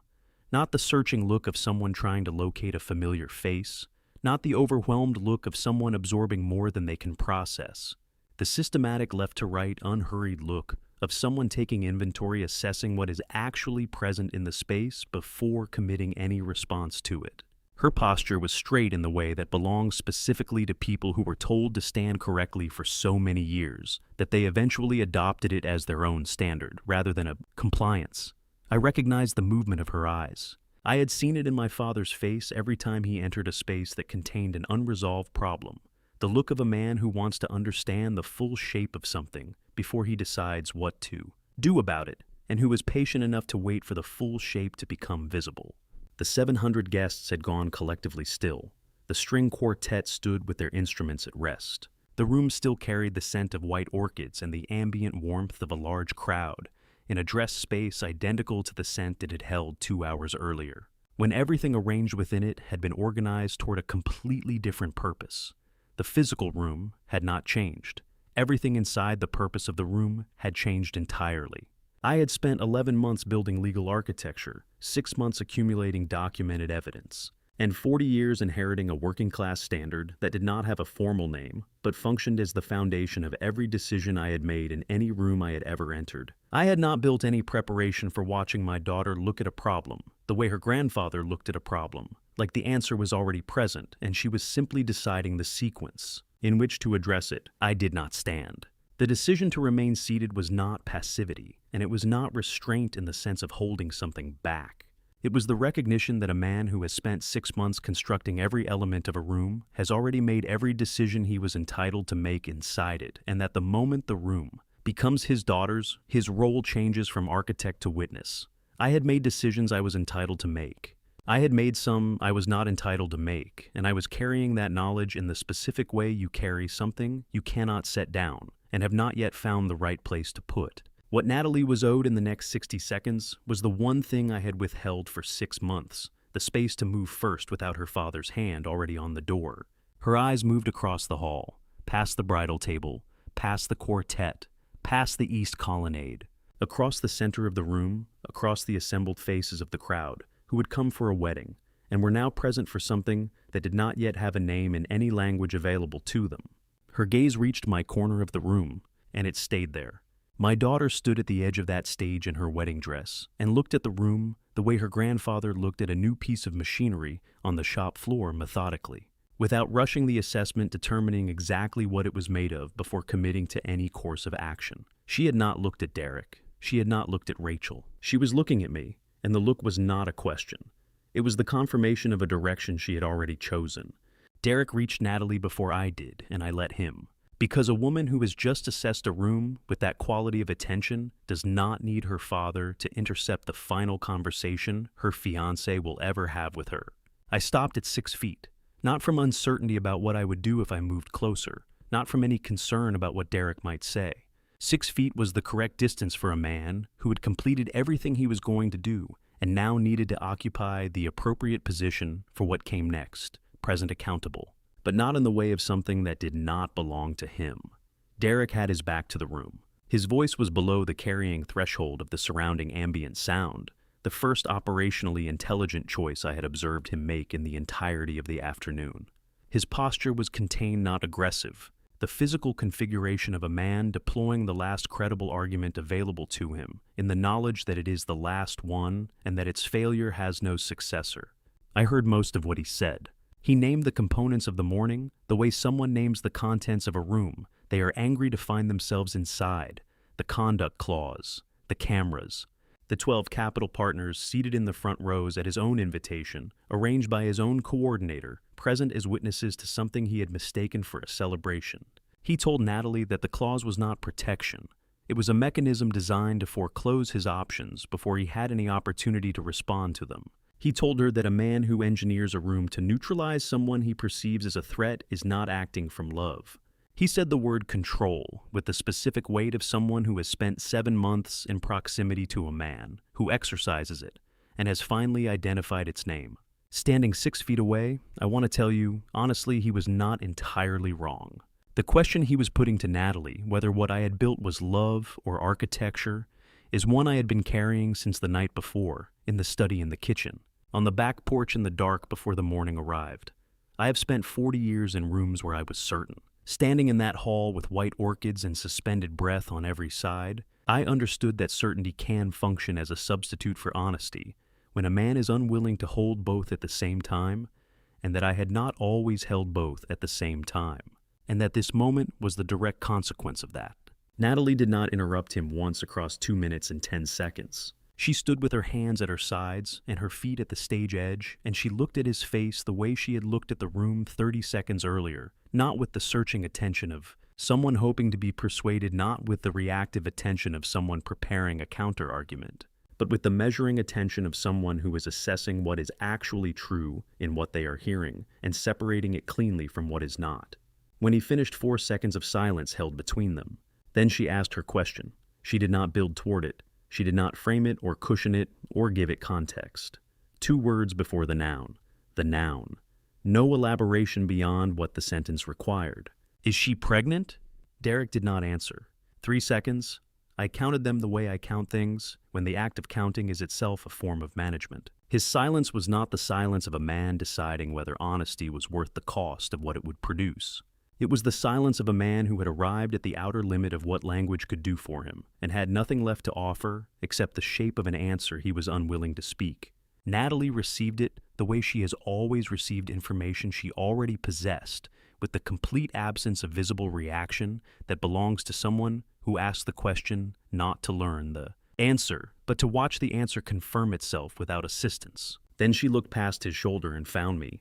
The look lasted 2 seconds and carried the weight of a conversation we had not yet had and would not need to have in the same form after this moment.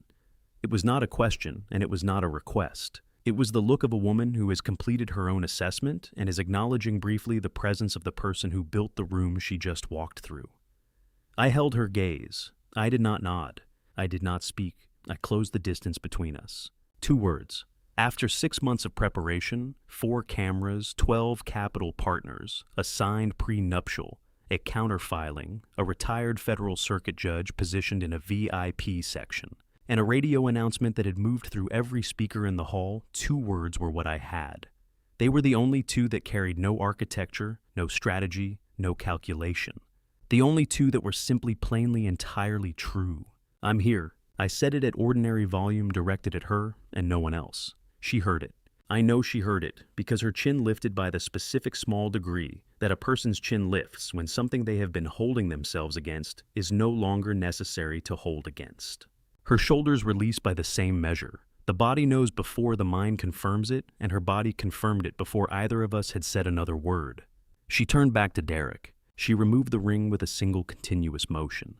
Not performed, not slow. Not invested with any drama beyond the clean finality of a physical act that is simply the last step of a sequence that has already concluded. She took his right hand, turned the palm upward, placed the ring in the center of it, and closed his fingers around it with both of hers. She held his closed hand for exactly 1 second. Then she released it and stepped to stand beside me. We both looked forward. One person began to clap from somewhere near the back of the room.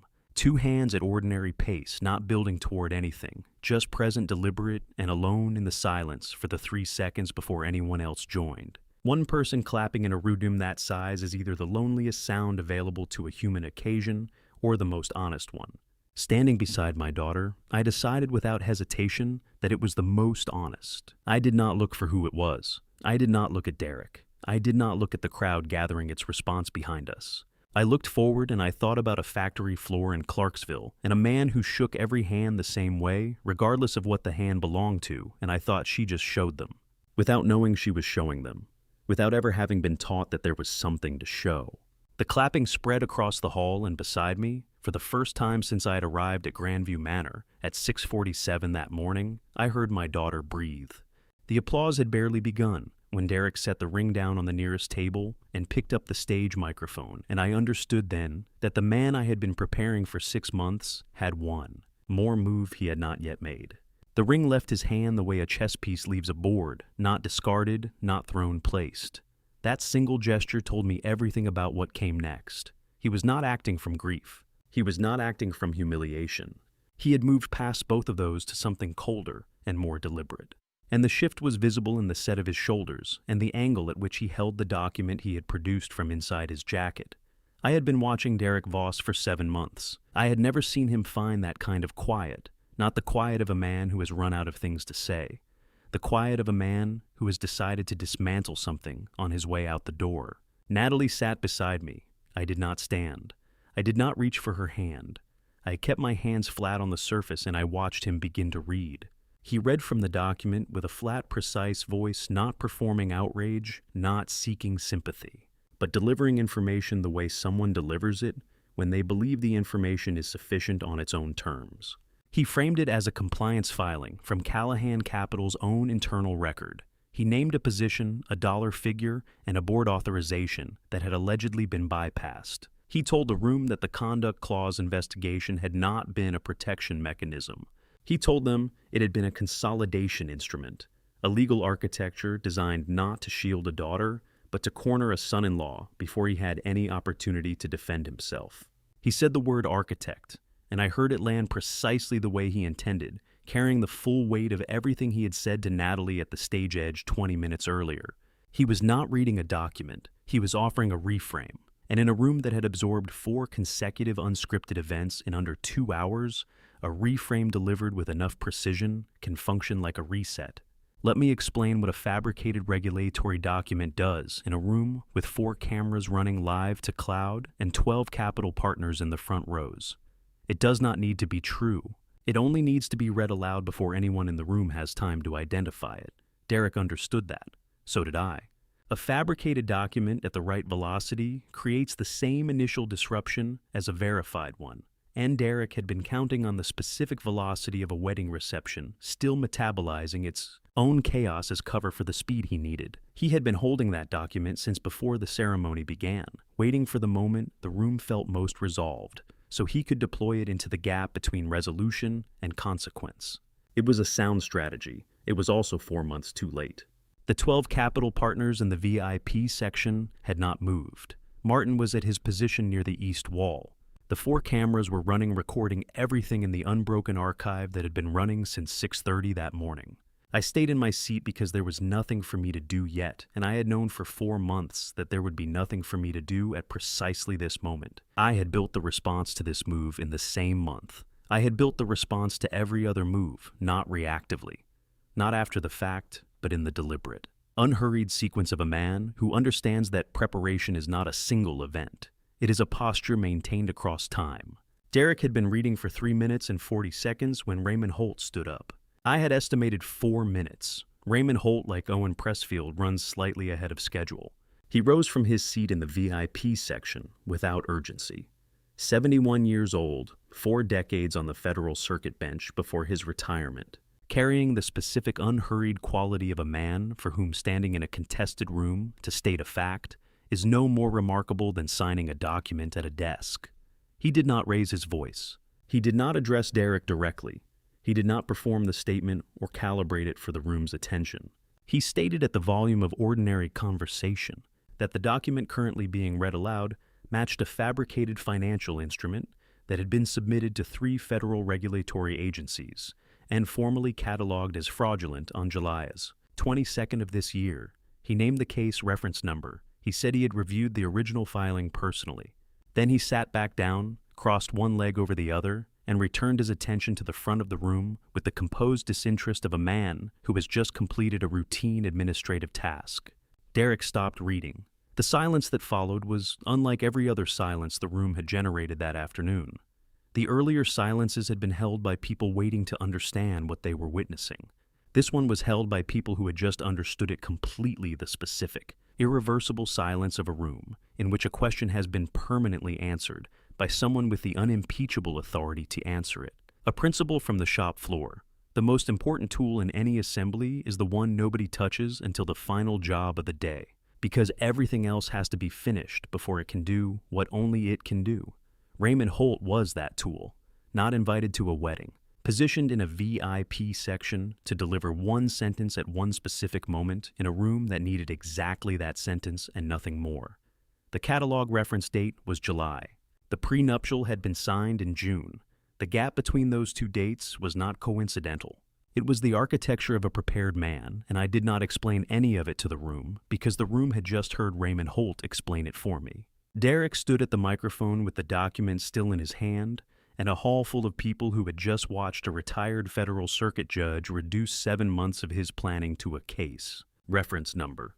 The room around him held the atmosphere of a space in which something structural has been permanently settled, not resolved in the emotional sense, but closed in the way that load-bearing questions close when someone with the correct authority answers them without theater and sits back down. The flowers at the center of the nearby tables were still white. The chandeliers still cast the same calculated light they had cast since morning. The room was dressed for a celebration that had become something entirely different, and it smelled of white orchids and the warmth of a crowd that had arrived expecting one kind of afternoon and stayed through another. He looked at me across the length of the hall, and for the first time since 2:30, I saw Derek Voss decide that this was over. Derek stepped off the stage and walked the full length of Grandview Manor's main hall toward my corner of the room, and every person still standing watched him do it. Because a man who has just been publicly identified as a fraud and continues walking toward the person who identified him has made a specific decision that he has nothing left to manage and intends to spend what remains. I watched him cross the floor, 40 feet of polished marble under the same afternoon light that had been coming through the west windows since I arrived at 6:15 that morning, lower, now more angled. The quality that October light acquires in the late afternoon, when it stops illuminating and starts revealing. He moved without hurrying, which was either composure or its precise imitation, and I had spent enough months watching Derek Voss to know I could no longer tell the difference from this distance. He carried a folder under his left arm, not the document he had read at the microphone, a different one, thicker, held with the particular care of something that has been waiting for the right moment since before the morning began. He had packed it knowing the regulatory record might fail. He had come prepared for the room to turn against him, and it had. He set the folder on the table between us without speaking. I looked at it for 2 seconds. Then I slid it back across the surface toward him, the same unhurried motion I would use to return any document that had already been answered. I did not open it. I did not need to. Victor had briefed me on its contents in July, 3 months before Derek transferred it from a desk drawer to a jacket pocket for a wedding he still believed he was going to survive. The folder had traveled 40 feet across a room and arrived at a table where every claim inside it had already been pre-filed against pre-documented, and pre-answered in a sequence that had been completed before Derek finished drafting the first page. Every step of that walk across the marble floor was a man arriving at a conclusion that someone else had written 4 months earlier. Victor appeared at the table edge not from the direction I had assigned him, which told me he had been tracking Derek's approach from a secondary position and had adjusted his own route accordingly. He set a stack of certified filing receipts beside the returned folder with the same economy he brings to every delivery. No announcement, no explanation. Simply the physical placement of completed work in the correct location. Derek looked at the receipts. He did not ask what they were. He understood what they were, which is a different and more complete form of comprehension. Then Derek reached into his jacket and placed his phone on the table between us. Face-up screen lit the share button visible and a distribution list already populated beneath it. I want you to understand what it means to look at a phone screen and see 6 months of your daughter's private life categorized as a contingency asset filed under a heading that treats her conversations, her movements, her unguarded moments as instruments in a financial negotiation. That is not a threat constructed in anger. That is a record of intent constructed in advance before anyone gave him a reason to need it. Because he had anticipated needing it from the beginning and had begun collecting without waiting for the occasion. I looked at the screen. I looked at the distribution list. I looked at the share button, and I did not move. What I felt in that moment was not fear. Fear has a direction it pushes a person towards something, or away from it, and I did neither. What arrived instead was grief. Contained and precise, the grief of a man who had spent 11 months accounting for the financial and legal dimensions of another man's character, and was now looking directly at the dimension he had not fully measured. The documentation had never stopped. Not in the boardrooms, not in the legal filings, not in the private spaces of his daughter's life where no transaction occurs and no contract applies. I kept my hands on the table. I looked at Derek across the surface and I did not speak because the pause was not hesitation. It was recognition, the specific unwelcome recognition of a thing you prepared for and still did not fully anticipate. I did not see Natalie cross the room. That is the only moment in the entire day when something moved toward my position, and I did not register it in advance, and I have accepted that as part of the accurate record.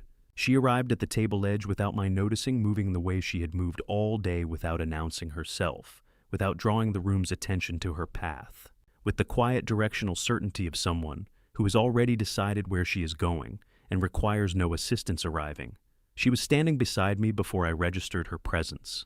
She looked at the phone screen. 2 seconds she parsed the data on the screen with a machinist's focus moving across the distribution list, the share button, the full architecture of what was being offered as leverage. Then she looked up. Not at me, at Derek. She said 2 words, "Do it." Conversational volume, no performance, no anger, no appeal to the room. 2 words addressed to one person, delivered with the complete absence of the one thing his entire framework required her to have. Derek's finger rested on the share button and did not move. He had spent 6 months building a structure that derived its entire force from her fear of it, and she had just looked at the structure, directly understood it completely, and removed the fear. An instrument with no leverage at one end is not a weapon. It is just a phone lying on a table between 2 people, one of whom no longer has anything to threaten, and one of whom was never afraid to begin with. Derek's finger stayed where it was. Natalie had not fought the leverage. She had not argued against it, or negotiated with it, or asked him to reconsider. She had simply made it weightless, which is the only response to that kind of pressure that actually works, and which I could not have taught her, and which she did not need me to teach her. I looked at my daughter, and I thought of my father's hands. Then Victor said at a normal volume from his position at the table, at edge of the officers or at the east corridor door. Derek pressed the button, and the content began distributing to a list that no longer existed into inboxes where a contractual media hold had been active since 7 that morning. I said 1 word into my phone, execute. The attorney had been on an open line since 3 o'clock, a preparation made in April for a contingency that had not yet existed in April, but that I had understood would exist if the morning unfolded the way I had built it to unfold. The hold itself was not a court order. It was something more durable, and more precisely targeted at the prior written agreement with the cloud storage provider executed months earlier, with a trigger condition that had been sitting dormant in their system since the week after the prenuptial signing. Derek pressed the button and sent his content into an architecture that had been built specifically to receive it and go silent. The hold stripped the distribution before the first notification completed delivery. Natalie's phone, which she had been watching with the same focused attention she had brought to every development since 2:30, went quiet at 40 seconds. I had estimated 45. The attorney, like Raymond Holt and Owen Pressfield, runs slightly ahead of schedule. Natalie looked at her screen for a moment. After it went quiet, not with relief, not with visible reaction, with the same steady assessment she had used on everything else today. Then she looked at me. I did not explain. There was nothing to explain. The plan had worked exactly as constructed, which is not a cause for celebration.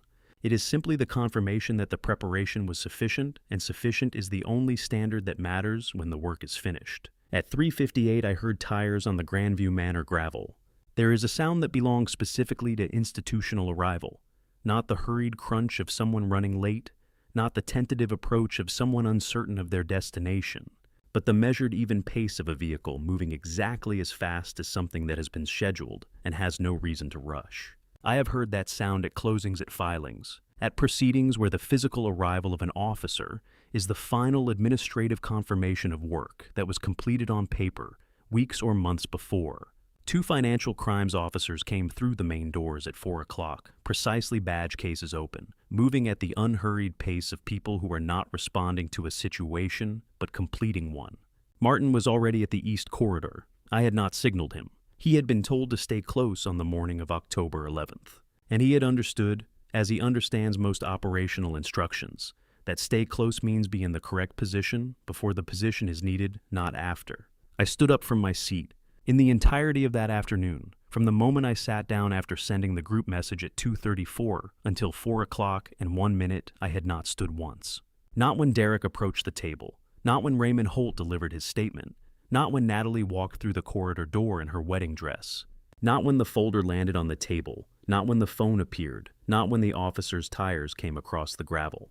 The decision about when to stand was made in April, the same way every other decision in that room was made before the occasion, for it arrived in the silence of a prepared position, without urgency and without theater.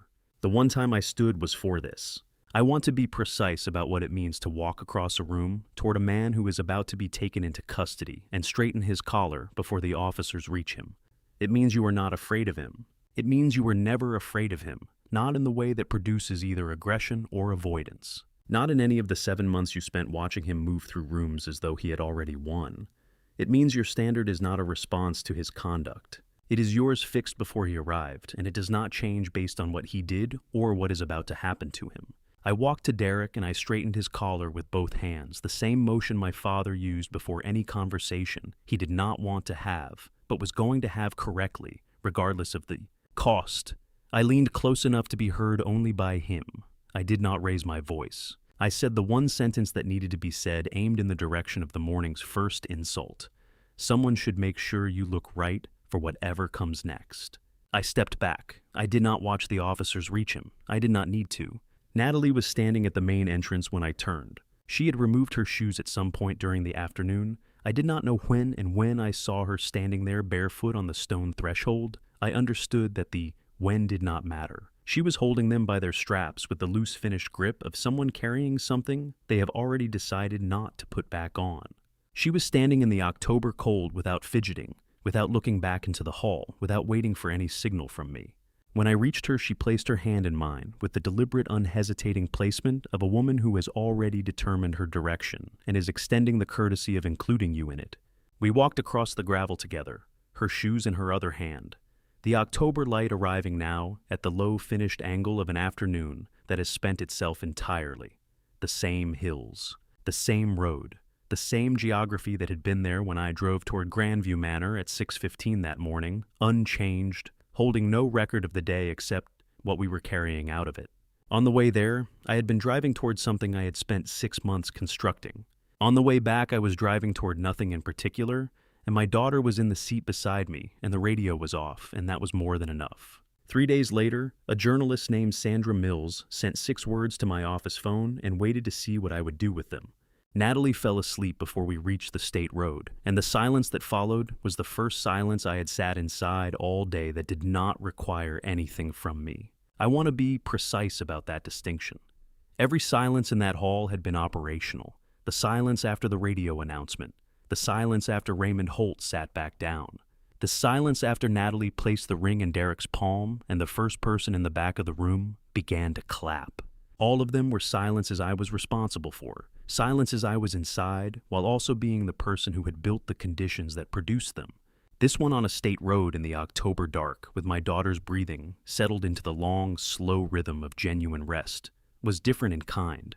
It belonged to no one. It simply existed, and I was allowed to be in it without doing anything about it. So I did not debrief the day. I did not run the sequence or cross-check the outcomes. The filing was complete. The work had been done before it was needed, which is the only way work of that kind functions. What arrived in the silence was not a review. It was memory not chosen, not summoned, arriving the way things arrive when a man has finally stopped moving and the mind turns toward what it has been carrying all along. I was 11 years old the first time I understood that my father's handshake was not a social habit. I had been walking the factory floor with him on a Saturday morning. He went in on Saturdays sometimes to run a diagnostic on a press line that had been giving him trouble, and I watched him stop. At the entrance to greet the weekend janitor, a man named Earl who worked the early shift, and whose name I only knew because my father had introduced us 6 months prior. My father shook Earl's hand the same way he shook the plant manager's hand. Same grip, same duration. Same direct acknowledgement, the kind that says, I see you standing here, and I am not going to walk past you as though you are part of the building. I remember asking him about it on the drive home.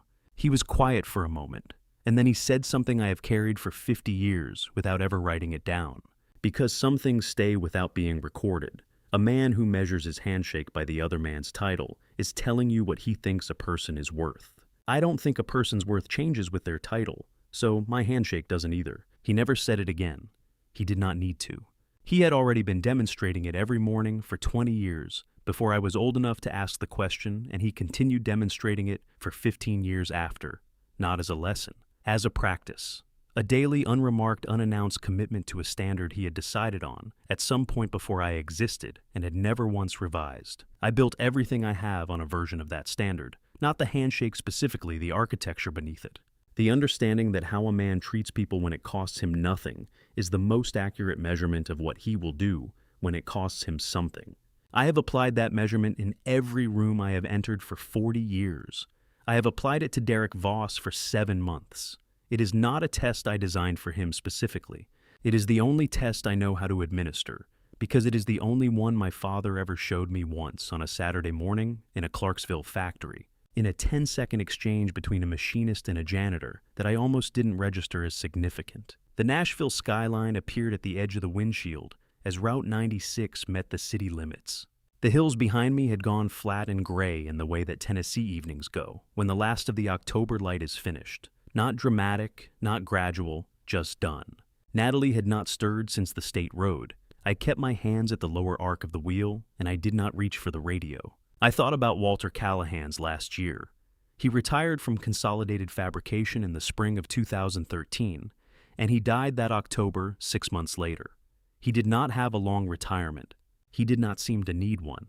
What he had was 35 years of showing up to the same floor and conducting himself the same way on the first day as on the last. And that record was complete in a way that did not require an afterword. At his funeral, the man who spoke longest about him was not a foreman or a manager. It was a floor worker named Dennis who had been hired 3 weeks before my father retired and had worked alongside him for exactly 21 days. Dennis said he shook my hand on my first morning, like I had already earned it. I never forgot that. I had never heard that story before the funeral. My father had never told it. He would not have considered it worth telling. It was simply what he did, the same thing he did with everyone on every morning in every room he walked into. The story was not his to tell. It belonged to Dennis, and Dennis had been carrying it for 2 months, and it came out at a funeral because that is where things that have been carried quietly finally find their occasion. My daughter was asleep in the seat beside me. She had placed her hand in mine at the threshold of Grandview Manor with the deliberate calm of a woman who had already decided where she was going. She had stood in front of 700 people and removed a ring with the same unhurried certainty her grandfather brought to a handshake. She had not learned that from a conversation. She had not been taught it in any moment I could name or take credit for. The city lights were fully visible now, the road straightening as it entered the Nashville grid. The October dark giving way to the amber of streetlights and the ordinary illuminated business of a Saturday evening. I thought Walter would have recognized her today, not because she did something extraordinary, because she did something consistent, and consistency in Walter Callahan's understanding of the world was the only form of character that counted. I pulled into the driveway at 7:40 and did not immediately turn off the engine. I sat for a moment in the quiet of a car that has finished its purpose with my daughter beginning to wake beside me, and I thought nothing at all, which, for a man who had been thinking carefully for 6 months, felt exactly like the right way to end a day. Natalie woke as I pulled into the driveway, looked at the house for a moment through the windshield, then opened the door and got out without being asked to do anything about it. I followed her inside. The house had that stillness that accumulates over a day of absence, not cold, not unwelcoming, just waiting to be reoccupied. I turned on the kitchen light. Natalie sat down at the table, not tentatively, not with the careful movement of someone managing distress. She sat the way you sit in a room that has always been yours, without negotiating with it, without deciding whether you belong. She set her shoes on the floor beside her chair, still by the straps, and she put both hands flat on the table and looked at the wall for a moment. I made coffee. It was 7:42 on a Saturday evening, and the day was done, and the kitchen needed to be used in its ordinary way, and coffee was the ordinary thing.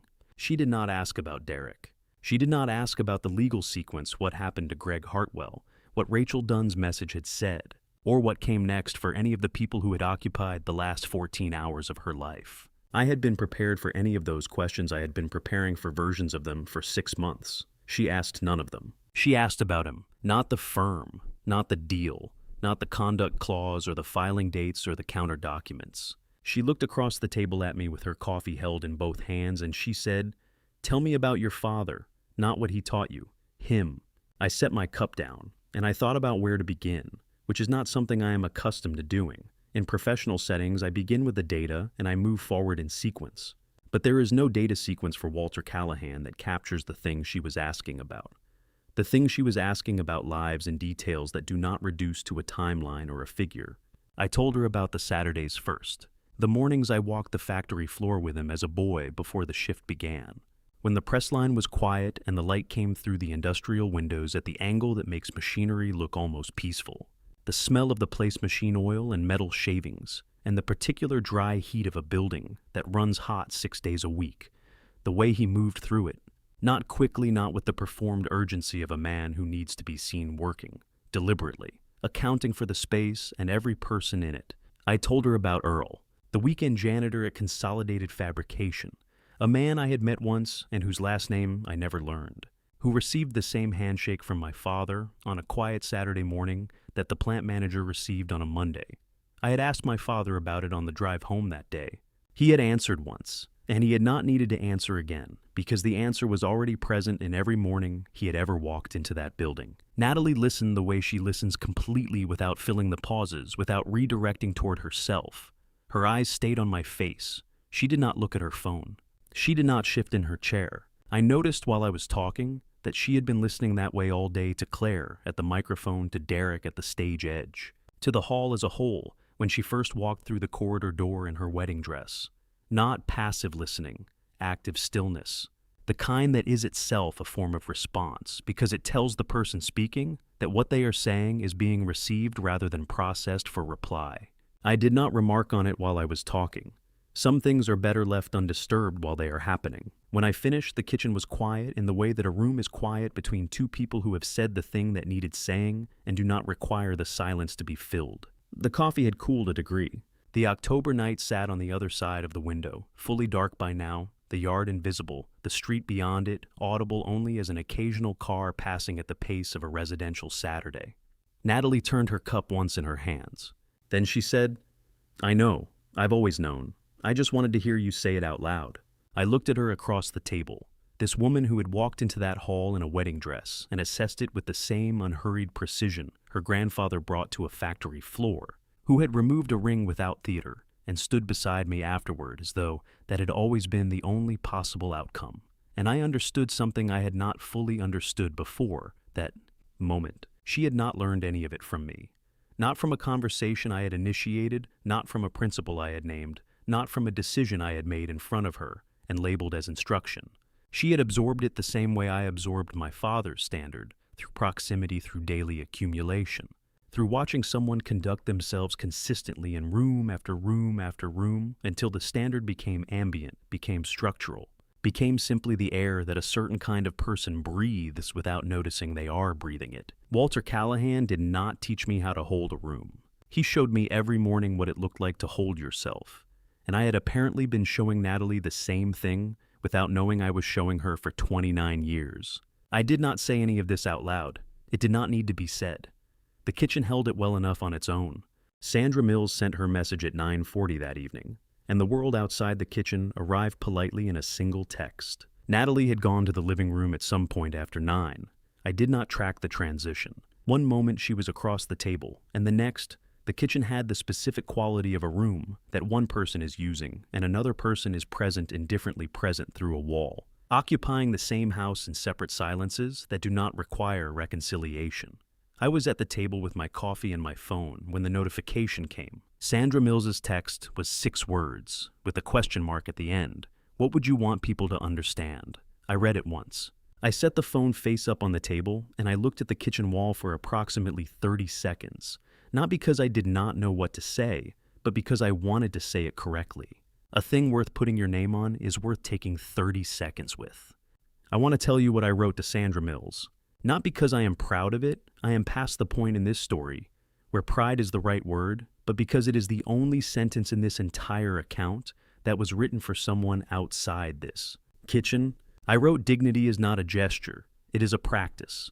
And some people only understand that when someone who has been practicing for 40 years decides it is time to demonstrate it. Then I wrote, use my name. I set the phone down and I did not read her reply. At 9:55, a second notification arrived from a number I recognized from the investigator's report, listed under a name I had been carrying for 11 days. 8 words. I read them once. I set the phone face down on the table and I did not turn it over again.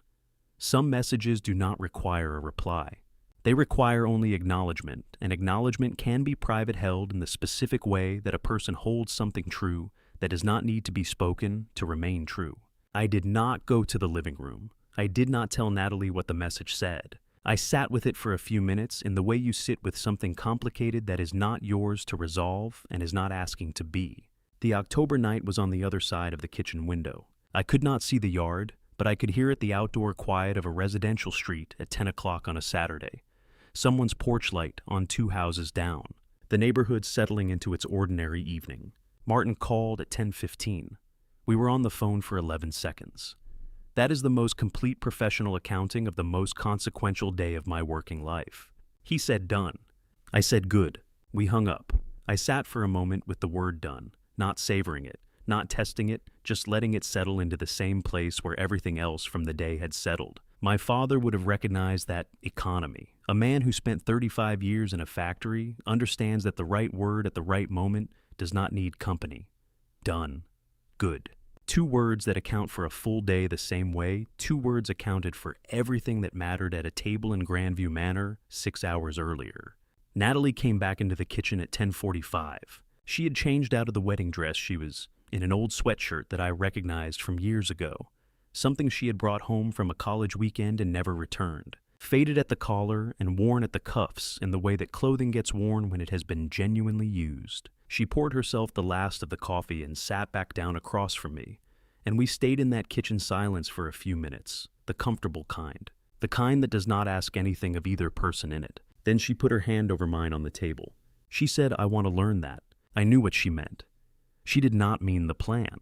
She did not mean the legal architecture or the filing sequence or how to brief a retired federal circuit judge in July so that he can deliver a single sentence in October. She meant the practice, the daily standard that does not announce itself or require an audience.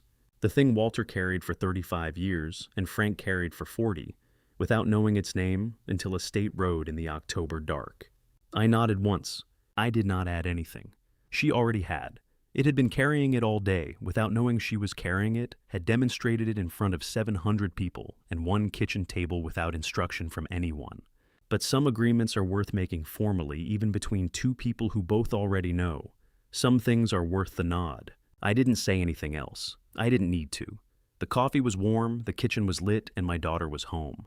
I have told this family story not because I am proud of every decision I made inside it, but because I believe some things are only understood when they are spoken out loud. I spent 6 months building a room that would protect my daughter. I told myself it was love. Derek, standing at that microphone in Grandview Manor, told her it was control. Standing there 6 feet away, I understood that both of us were partially right, and that the distance between love and control is one of the most honest questions a parent can carry. Here is what I would tell any father, any protector, any person who has ever watched someone they love walk towards something that looked wrong. Do not wait until the framework is the only thing left. Talk first. Build the conversation before you build the contingency. I prepared everything except the one thing that might have mattered most, a direct, honest conversation with my daughter in June, when there was still time to let her choose with full information. I chose the architecture over the honesty, and I told myself it was for her. Some of that was true, not all of it was. This is a family story about preparation, inheritance, and the cost of silence. The silence I chose was not cowardice, but it was not entirely courage either. It was calculation, and calculation, even when it works, leaves a residue that a conversation does not. If you are in the middle of a family betrayal right now, if someone you trusted is using your proximity to them as a financial or personal instrument, I would say this document carefully. Act deliberately and do not confuse patience with permission. A man who waits for the right moment is not passive, but a man who builds the entire room and forgets to leave a door for the people he loves. That man has something to answer for, even when the room works exactly as designed. I believe God places certain situations in front of us not to demonstrate our strength, but to show us where our standard has gaps. October 11th showed me mine. Don't be like me in that specific way. Protect the people you love, but let them stand inside the protection, not outside it, wondering why the door was locked. Thank you for staying with me through every moment of this. I'd genuinely like to hear from you in the comments. If you had been in my position that morning, knowing everything I knew, what would you have done differently? Would you have told her in June, or held the line the way I did? There is no clean answer, and I think that is exactly why the question is worth asking. If this family betrayal reached something in you, consider subscribing so you don't miss what comes next. A note worth keeping in mind while this family story draws on themes that feel real, because they are real in the ways that matter. Certain details have been shaped and dramatized for narrative purposes. If this kind of storytelling isn't what you're looking for, no hard feelings, there's something out there that's right for you. But if you stayed until here, I think you already know this one was meant for you.